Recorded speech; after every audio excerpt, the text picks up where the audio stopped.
बे समाव मोनसे बिग ब्रेकिं निउज मुंदांखा बयबो बेरायनो एबा पिकनिक जानो मोजां मोनग्रा पिकनिक स्पट्स सरलपारा पिकनिक स्पटखौ थाबैनो बन्द खालामनाय जासिगोन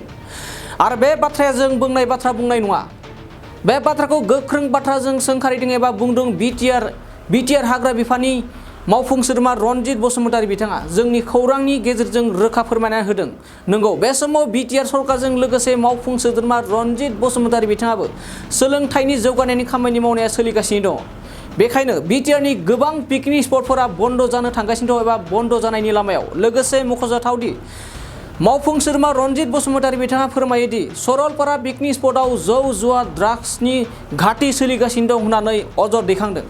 थारैनो साननो गोनां बाथ्रादि सोरनि दादागिरियाव सरलपारा पिकनिक स्पटआव जौ जुवा ड्राग्सनि फालांगि सोलिगासिनो दं आरो मख'जाथावसिन बाथ्राया बेसोदि थांनाय समावनो सरलपारा पिकनिक स्पटखौ बिटिआर सरकारनिफ्राय बन्द फोसावनाय जादोंमोन होननानै मिथिना मोननाय जादों नाथाय बिटिआर सरकारा बन्द खालामनायनि बिथोन होसेयावबो सोरनि दादागिरिनि बाथ्रायाव सरलपारा पिकनिक स्पटआव जौ जुवा ड्राग्सनि घाटि सोलिगासिनो दं बेफोरखौ नोजोर होनानैनो दिनै बिटिआर हाग्रा बिफाननि मावफुं सोद्रोमा रनजित बसुमतारी बिथाङा गोख्रों रावजों फोरमायोदि रावनिबो दादागिरि खालामनानै बेबायदि पिकनिक स्पट सालायनाया सोलिया एबा जानो हाया होननानै फोरमायो दानिया फैदो बिटिआर हाग्रा बिफाननि मावफुं सोद्रोमा रनजित बसुमतारी बिथाङा सरलपारा पिकनिक स्पटखौ लानानै मा बुंदों जोंनि खौरांगिरि मिथुन बसुमतारी बिथांनि हेफाजाबजों आबुङै मिथिना लादोंनि सरलपारा जोंनि बे नेशनेल पार्क रायमना नेशनेल पार्कजों नांजाबनाय सरलपारा दैनि साखाथियाव जा मोनसे समाव पिकनिक स्पट हिसाबै बेखौ टुरिज्म डिपार्टमेन्टआ होदोंमोन बेखौ थांनाय इसे मिटिङाव जोङो बन्द खालामनाय जाबाय किन्तु मा खारनाव दिनैसिमबो बन्द खालामनाय जायाखै बेखौ बुंस'नो हाला बेनि सायाव एक्सन लानाय जागोन मानोना बेवहाय पिकनिक स्पटनि नामाव हरैजा नेशनेल पार्कआवहाय दालां मोनसे बानायनानै मानसिफोरखौ थांनानै जौ लोंहैनाय मानाय बेफोरखौ गोबां नुनो मोन्दों आरो गंफ्रोमबो दखानावनो जेरावहाय पिकनिक स्पटआवहाय जौ फाननो मोना बे जायगायावहाय दा पिकनिक स्पट लाग्रा दायित्व लाग्रा मानसिफ्रा जौ फानगासिनो दङ गतिके बे रिपर्टखौ जोङो स्टाडि खालामगोन आरो पिकनिक स्पटआ खोब गोख्रैनो बन्द जासिगोन आरो बेवहाय जा जौ जुवा ड्राग्सनि जा मोनसे सोलिगासिनो दङ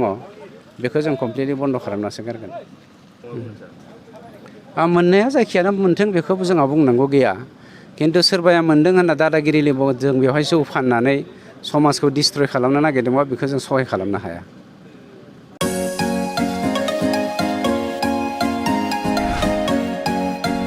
BA BSc हाबनो गोनां फरायसाफोरनि थाखाय गोनां फोसावथाय गसाइगाव जारागुरि गोविन्द बसुमतारी फरायसालिमायाव BA BSc डिग्रीनि मुं थिसननाया सोलिगासिनो गिबिसिन मुं थिसनहैनाय सा 150 सिम फरायसाफोरा बेसेन नाङाजासे मुं थिसननो हागोन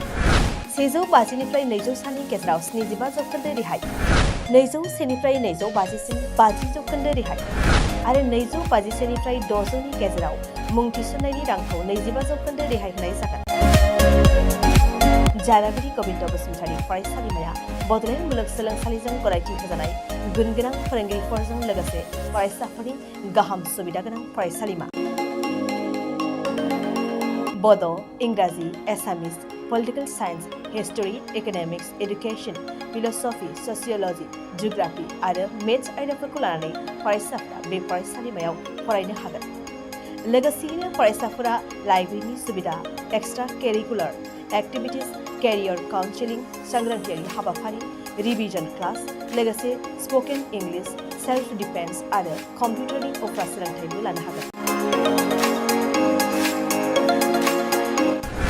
गोनो गोथो मोनदोंब्ला दानो 9706680878 700227199 आरो 700213174 जानबुं अनजिमायाव जगाजग खालाम college website www.gbcj.edu.in email ID govindcollege@gmail.com